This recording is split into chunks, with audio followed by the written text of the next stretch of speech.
எல்லாருக்கும் வணக்கம். நான் தான் உங்க விமல் வர்மன் பேசுறேன். ஓம் நம சிவாய நமக, ஓம் நமோ நாராயணர் நமக, ஜெய் ஸ்ரீராம், ஜெய் சத்ரியா. வன்னியகுல சத்திரிய சொந்தங்கள் விமலவர்களுக்கு ஸ்பான்ஷிப் பண்ணணும் அப்படின்னு நினைச்சீங்கன்னா என்னுடைய கூகுள் பே நம்பருக்கு தாராளமாக ஸ்பான்ஷிப் பண்ணலாம்.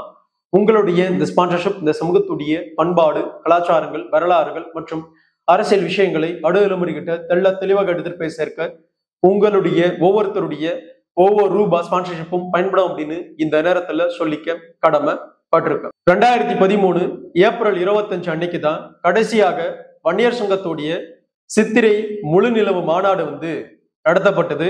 அதற்கு பிற்பாடு 12 வருடங்களாக எந்த ஒரு மாநில வன்னியர் சங்கத்துடைய குறிப்பா சித்திரை முழு நிலவு மாநாடு நடத்தப்படல. அறிவிக்கப்பட்டது, ஆனா பல சம்பவங்களால கைவிடப்பட்டது. ஆனா மே 11, 2025 இன்னும் 1.5 மாசம் தான் இருக்கு. வன்னியர் சங்கத்துடைய சித்திரை முழுநிலவு மாநாடு நடத்தப்படும் அப்படின்னு அனைத்து விஷயங்களும் போயிட்டு இருக்கு. அப்படி இருக்கும் ஒரு சூழல்ல 2013 ஏற்பட்ட ஒரு மிகப்பெரிய ஒரு சம்பவம் தான் மரக்காணம் கலவரம். அந்த மரக்காணம் கலவரத்தை காரணத்தை காட்டி தான் வன்னியர் சங்கத்துடைய இந்த மாநில மாநாட்டையே நடத்தக்கூடாது அப்படின்னு சொல்லிட்டு அன்னைக்கு இருந்த அதிமுக அரசு வன்னியர்களுக்கு எதிரான ஒரு விஷயத்த பண்ணாங்க. குறிப்பா சொல்லணும் அப்படின்னா அன்றைய தமிழக முதல்வரா இருந்த ஜெயலலிதா அவர்களே இந்த மரக்காணம் கலவரத்தை சுட்டி காட்டி சட்டமன்றத்துல வன்னியர்களை எவ்வளவு தூரம் கொச்சைப்படுத்த முடியுமோ, வன்னியர்களை எவ்வளவு தூரம் வசைபாட முடியுமோ அவ்வளவு பெரிய வசைப்பாடலையும், அது மட்டும் கிடையாது, மரக்காணம் கலவரம் ஏற்படுத்திய குறிப்பிட்ட அந்த பட்டியல் சமூகத்தை சார்ந்த, நேரடியா சொல்லணும் அப்படின்னா விடுதலை சிறுத்தை சார்ந்தவர்களை எந்த ஒரு விஷயமும் செய்யாம நேரடியாக வன்னியர்கள் மீது பல பொய் வழக்குகளும் வன்னியர்கள் மீதான வன்கொடுமை தடுப்பு சட்டங்களும் மிகப்பெரியதாக போடப்பட்டது. அந்த வழக்குகளும் அந்த சம்பவங்களும் ஒரு நாளும் மறந்துடவே முடியாது. அப்படி மரக்காணம் கலவரத்துல 2 வன்னியர்கள் கொல்லப்பட்டாங்க. அப்படி வன்னியர்கள் கொல்லப்பட்ட பிறகும் கூட வன்னியர்கள் தான் இந்த கலவரத்தை பண்ணாங்க அப்படின்னு வன்னியர்கள் மீது மிகப்பெரிய ஒரு குற்றத்தை சாட்டி வன்னியர்கள் ஒருபோதுமே இனிமேல் ஒன்று கூடி எந்த ஒரு மாநாட்டையும் நடத்தக்கூடாது, குறிப்பா வன்னியர் சங்கம் நடத்தும் எந்த ஒரு பெரிய மாநாடும் நடத்தவே கூடாது அப்படின்னு சொல்லிட்டு மிகப்பெரியதாக வன்னியர்களுக்கு எதிரான ஒரு விஷயத்த செஞ்சாங்க. அப்படி இருந்த ஒரு சூழல்ல தான் 2 வன்னியர்கள் கொல்லப்பட்ட அந்த நபர்கள் யார் யார் அப்படின்னா இப்ப இருக்கிற தலைமுறைக்கு தெரியாது, சொல்றேன் தெரிஞ்சுக்குங்க. குறிப்பா சொல்லணும் அப்படின்னா குடந்தை மாவட்டம் தேவனஞ்சேரி கிராமத்தை சார்ந்த விவேக் அப்படின்ற நபர். அப்போது அவருடைய வயசு 18 மட்டும்தான். இன்னும் சொல்ல போனா வெறும் இளைஞர் தான். அந்த இளைஞரை வெட்டி கொண்டானுங்க. அது மட்டும் கிடையாது, குடந்தை மாவட்டம் வெண்கொண்டாம் கிராமத்தை சேர்ந்த 40 வயசான செல்வராஜ் அப்படின்னு சொல்லப்படுகின்ற அவரையும் கொண்டானுங்க.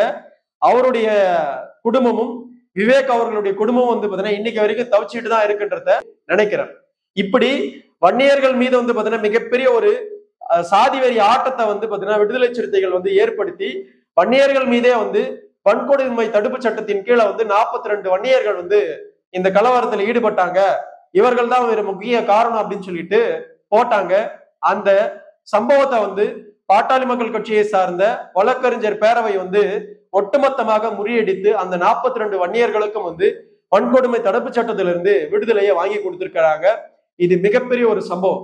இந்த சம்பவம் 2 இதுவா நடந்தது. 2 வருடங்களுக்கு முன்னாடி ஏப்ரல் 22, 2022 திண்டிவனம் கோர்ட்ல 22 வன்னியர்கள் வன்கொடுமை தடுப்பு சட்டத்திலிருந்து மரக்காணம் கலவரத்திலிருந்து விடுவிக்கப்பட்டாங்க. நிரபராதிகள், அவர்கள் எந்த ஒரு தவறும் செய்யல அப்படின்ற விஷயத்தோட அவர்கள் விடுதலை செய்யப்பட்டாங்க. அதற்கு பிற்பாடு 20 வன்னியர்கள் இன்னும் தொடர்ந்து அந்த வழக்குல இருந்துகிட்டே இருந்தாங்க. அந்த 20 வன்னியர்களும் கடந்த 28/3/2025 அன்னைக்கு அந்த 20 வன்னியர்களையும் விழுப்புரம் வன்கொடுமை தடுப்பு சட்டத்துக்கு சிறப்பு நீதிமன்றம் ஒட்டுமொத்தமாக இது பொய் வழக்கு அப்படின்னு சொல்லிட்டு அவர்களையும் விடுதலை செஞ்சிருக்காங்க. இதுக்கு முழுக்க பாமக வழக்கறிஞர் பேரவை தான் பின்னாடி இருந்து அவர்களை ஆல்மோஸ்ட் 10 வருடங்களாக இந்த சட்ட போராட்டத்துல இருந்து அவர்களை மீட்டெடுத்திருக்கிறாங்க. இன்னைக்கு அவர்களுக்கான வாழ்வியலை கொடுத்திருக்காங்க. பிசிஆர் எப்படியெல்லாம் வன்னியர்களுக்கு எதிராக பயன்படுத்தப்பட்டது அப்படின்றதுக்கு இந்த மரக்காணம் கலவரம் ஒரு மிகப்பெரிய ஒரு குறியீடு. ஏன்னா மரக்காணும் கலவரத்தை பொறுத்த வரைக்கும் வந்து வன்னியர்கள் எந்த இடத்துலயுமே கலவரத்தை செய்யல. வன்னியர்கள் சித்திரை முழுநிலவு மாநாட்டுக்கான அந்த விஷயத்துக்காக போன இடத்துலதான் நடுவுலையே மரக்காணத்துல வந்து வழிமறித்து வன்னியர்கள் வாகனங்கள் வந்து எரிக்கப்பட்டது. வன்னியர் வாகனங்கள் வந்து பாத்தீங்கன்னா சூறையாடப்பட்டது. வன்னியர்களுக்கு எதிரான அனைத்து விஷயங்களும் கட்டவிழ்த்து விடப்பட்டது. அப்படி விடப்பட்ட விஷயத்துல 2 வன்னியர்கள் வந்து கொல்லப்பட்டாங்க. அந்த 2 வன்னியர்களை தாண்டி பல வன்னியர்களுக்கு வந்து பல படுகாயங்கள், பல வெட்டுக்காயங்கள், பல விஷயங்கள் வந்து நடந்தது. அப்படியாப்பட்ட வேலையில கூட வந்து ஒட்டுமொத்த இங்க இருக்கிற அனைத்து சாதிகளும், குறிப்பா சொல்லணும் அப்படின்னா இந்த தீகா, இந்த பெரியாரு, இந்த கொள்கையில இருக்கிற ஒட்டுமொத்த பேருமே வன்னியர்களை மட்டும்தான் வந்து பாத்தீங்கன்னா கலவர சாதியாக கை காட்டினாங்க. வன்னியர்கள் வந்து தான் வந்து பாத்தீங்கன்னா கலவரத்தை செஞ்சாங்க அப்படின்ற இன்னைக்கு வரைக்கும் அந்த செயல்பாடுகள் நடந்துகிட்டே இருக்கு. ஆனா வன்னியர்கள் ஒருபோதும் வந்து பாத்தீங்கன்னா தனக்கான எந்த ஒரு பிரச்சனையும் வந்து பாத்தீங்கன்னா தாங்களே ஏற்படுத்திக்கிறது கிடையாது. நாங்கள் ஒருபோதும் வந்து கலவரத்தை நோக்கி போற சமூகமும் கிடையாது. ஆனா எங்கள் மீது வந்து பாத்தீங்கன்னா போடப்பட்ட இந்த பொய் வழக்குகளும் பொய் விஷயங்களும் ஒவ்வொன்றாக வந்து பாத்தீங்கன்னா உடைக்கப்பட்டுட்டு வந்துட்டே இருக்கு. இதை ஒட்டுமொத்த வன்னியர்களும் புரிஞ்சுக்கணும். அதே சமயம் வருகின்ற மே 11 அன்னைக்கு வந்து சித்திரை முழுநிலவு மாநாடு 12 வருஷம் கழிச்சு வந்து அறிவிச்சிருக்காங்க. அதற்கான ஏற்பாடுகள் முழுக்க முழுக்க ஒவ்வொரு மாவட்டத்திலையும் வந்து வேலையா போயிட்டு இருக்கு. அப்படி இருக்கும் ஒரு சூழல்ல இந்த வருடம் மே 11 நடக்கிற இந்த சித்திரை முழுநிலவு மாநாட்டிலையும் எவனாவது, எந்த கட்சியாவது இல்ல எந்த சமூகமாவது வந்து வன்னியர்களுக்கு எதிரான ஒரு வெறியாட்டத்தை கண்டிப்பா வந்து எதாவது செய்ய முற்படுவானுங்க. அதனால ஒட்டுமொத்த வன்னியர்களும் வந்து தெள்ள தெளிவா வந்து பாத்தீங்கன்னா பயணப்படணும், தெள்ள தெளிவா வந்து இருக்கணும். ஏன்னா இப்ப இருக்கிற இளைஞர்களுக்கு தெரிய வாய்ப்பு இல்லை. 2013 நடந்த இந்த மரக்காணம் கலவரமும் அந்த கலவரத்துல ஏற்படுத்தப்பட்ட பிரச்சனையும் அந்த பிரச்சனையின் பால் வந்து பாத்தீங்கன்னா கடந்த 10 வருடங்களுக்கு மேலாக வந்து பல வன்னியர்கள் வந்து வன்கொடுமை தடுப்பு சட்டத்துக்குள்ள இருந்தாங்கன்றதையும் தெரியாம இருக்கலாம். அதெல்லாம் தெரிஞ்சுக்குங்க. ஏன்னா நாம எந்த ஒரு தப்பையும் செய்யலனா கூட இங்க இருக்கிற ஆட்சிகளும் இங்க இருக்கிற வந்து பாத்தீங்கன்னா அரசியல் கட்சிகளும் வன்னியர்களுக்கு எதிரான ஒரு நிலைப்பாட்டுல தான் இருக்கிறாங்க.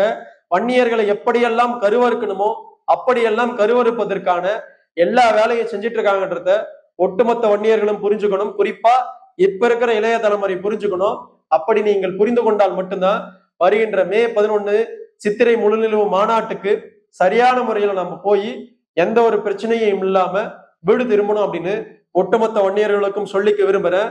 மறந்துடாதீங்க, இந்த மரக்காணம் கலவரத்தை கை காட்டிதான் இன்னைக்கு வரைக்கும் வந்து நமக்கான சித்திரை முழுநிலவு மாநாட்டுக்கான அங்கீகாரத்தையே கொடுக்காம வந்து பாத்தீங்கன்னா இருந்தாங்கன்றத ஒட்டுமொத்த வன்னியர்களும் மறந்துட வேண்டாம். அதையெல்லாம் தாண்டி இந்த கலவரத்தை ஏற்படுத்தின விடுதலை சிறுத்தை சார்ந்தவர்களும், குறிப்பா பட்டேல் சமூகத்தை சார்ந்த அந்த சமூகத்தை சார்ந்தவர்கள் வந்து 2 வருடங்களுக்கு முன்பாகவே வந்து ஒட்டுமொத்தமாக கைது செய்தார்கள்.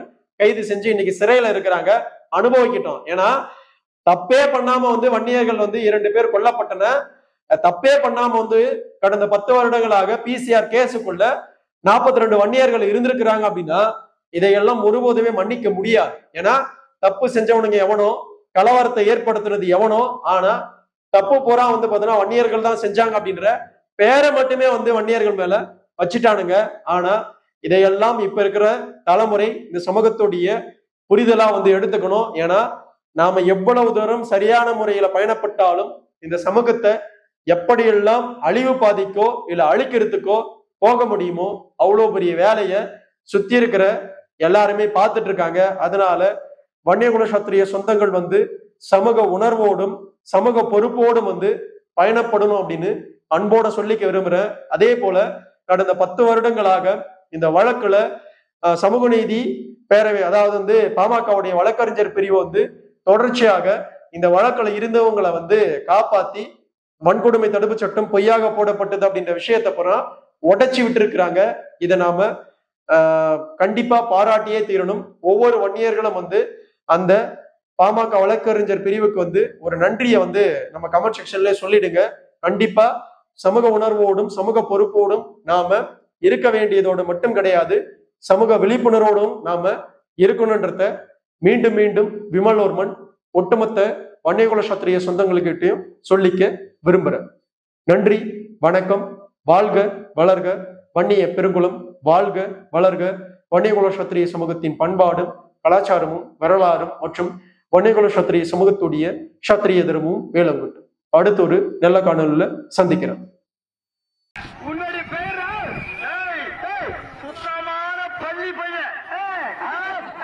சுத்தமான பள்ளி பையன்